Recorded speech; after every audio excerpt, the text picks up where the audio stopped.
Salut, c'est Team Track, on se retrouve aujourd'hui pour une nouvelle vidéo, une arracheuse à pommes de terre. Je vous mets tout de suite les images et on se retrouve après donc pour pas mal d'explications puisque c'est mon premier chantier de pommes de terre.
On est aujourd'hui début octobre, donc ça sent un petit peu la fin de saison donc pour les arrachages de patates dans la région.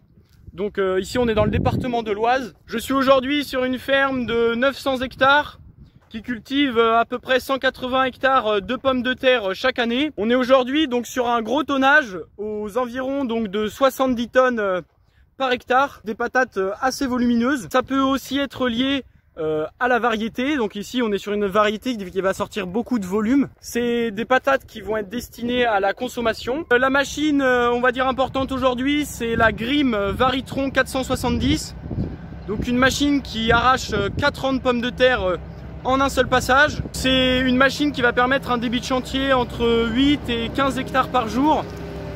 Donc en fonction des conditions, c'est très variable puisque des conditions humides ou difficiles, ça va rouler aux alentours de 2 km/h, alors que comme aujourd'hui sur des conditions plus saines, on va être autour de 6 km/h. Ça pourrait même aller encore plus vite. Au niveau des pneumatiques sur cette machine, il y a 3 choses intéressantes à retenir. L'essieu donc qui est à l'avant de la machine est rétractable, c'est-à-dire qu'il est monté en hydraulique et donc c'est une voie variable.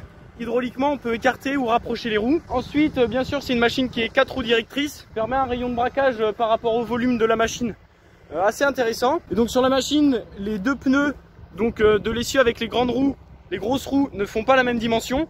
Il y en a un qui est en 1000 côté rampe de déversement, côté trémie, puisqu'il y a plus de poids à soutenir, et l'autre de l'autre côté qui est en 90. Et puis ensuite, ajouter que sur ces machines-là, donc machine à pommes de terre automotrice, mais également machine à betterave, pour l'homologation française, il y a besoin donc un petit essieu qui est ajouté et qui vient seulement se poser sur terre. Il n'est pas moteur. Le plus souvent, il est retiré donc par les utilisateurs. Ici, il n'a pas encore été retiré. Cet essieu, c'est seulement pour la réglementation. Il est posé à terre. Et ce que me disait le chauffeur, c'est que des fois, c'est embêtant en conditions humides, puisqu'il y a de la terre qui va s'accumuler, etc. Et donc souvent, que ce soit sur les arracheuses à betterave ou à pommes de terre, il est retiré assez rapidement. Cette machine est aussi disponible avec un train de chenille TerraTrack de chez Claas à la place donc de la monte de pneus arrière. L'option n'a pas été choisie par l'agriculteur ici puisqu'il a beaucoup de routes à faire et donc l'usure des chenilles serait trop importante. Son secteur d'arrachage est assez grand Et donc ça lui arrive de faire 10 hectares, puis de bouger de 10-20 km, en faire 50 hectares et puis ensuite rebouger. Donc il fait beaucoup de routes, donc c'est pour ça qu'il a pris le choix des pneumatiques plutôt que des chenilles qui permettent plus de motricité et puis un petit peu moins de tassement de sol, mais qui s'use plus sur la route. D'un point de vue moteur, on est ici sur un moteur de 580 chevaux Mercedes-Benz qui offre la puissance à la fois pour la motricité et puis pour tout le reste de la machine au niveau des tapis. Donc ils vont convoyer la pomme de terre et puis la nettoyer au fur et à mesure. C'est la deuxième année donc que l'agriculteur utilise cette machine, une machine intéressante puisque elle a tous les réglages depuis la cabine. C'est des réglages hydrauliques que l'on paramètre à travers l'interface de cabine, donc sur un écran. Et puis il y a aussi la possibilité donc d'avoir beaucoup de caméras, ce qui permet de vraiment savoir comment ça se passe sur la machine, puisque l'importance du nettoyage est capitale en pommes de terre. Et sur ces caméras, on peut même faire des ralentis, tout ça. Donc c'est vrai que c'est quand même très intéressant de ce côté-là. Grimm est très compétitif sur le marché donc des arracheuses à betteraves. Ça permet d'avoir une machine qui fait quand même beaucoup d'hectares, avec un gros débit de chantier et en même temps une bonne qualité donc d'arrachage. Donc il y a vraiment tout qui est réglable depuis la cabine sur cette machine, depuis le terminal de bord.